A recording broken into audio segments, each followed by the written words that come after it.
নমস্কার। আজ প্রেরণার গল্প কথায় আমি তনুশ্রী।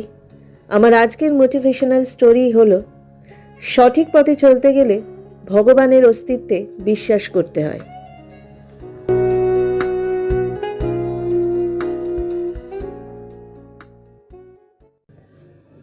একদিন সকালে আমি ঘরের দরজা খুলে দেখলাম এক ব্যক্তি দাঁড়িয়ে আছে। জিজ্ঞেস করলাম, কে আপনি? লোকটি বলল, আরে, রোজ আমাকে ডাকছিস, আজ আমি তোর কাছে এলাম আর তুই চিনতে পারছিস না? আমি আমতা আমতা করে বললাম, তবে কি আপনি ভগবান? হ্যাঁ, আমি ভগবান। আমাকে এত করে ডাকিস, তাই স্থির করেছি আজ সারা দিন তোর সঙ্গে থাকব।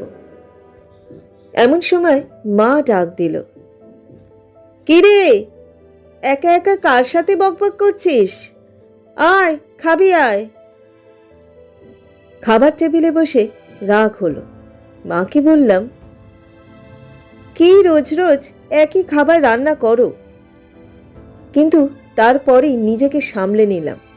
ভাবলাম, এই রে, আমার পাশেই ভগবান বসে আছে আর আমি মাকে এসব কি বলছি।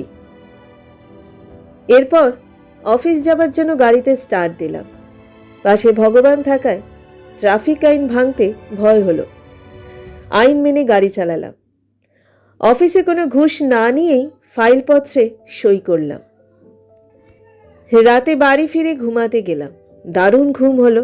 সকালে মায়ের ডাকে ঘুম ভাঙল। দেখলাম পাশে ভগবান নেই। ভাবলাম, তাহলে স্বপ্ন দেখেছিলাম। সেদিন থেকে আমার জীবনের সমস্ত বদ অভ্যাস ত্যাগ করলাম।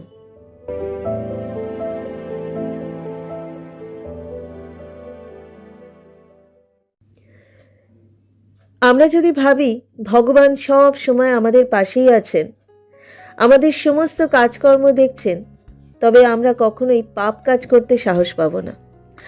যদি পাপ কাজ করতে না চান, তবে ভগবানের অস্তিত্বে বিশ্বাস করুন।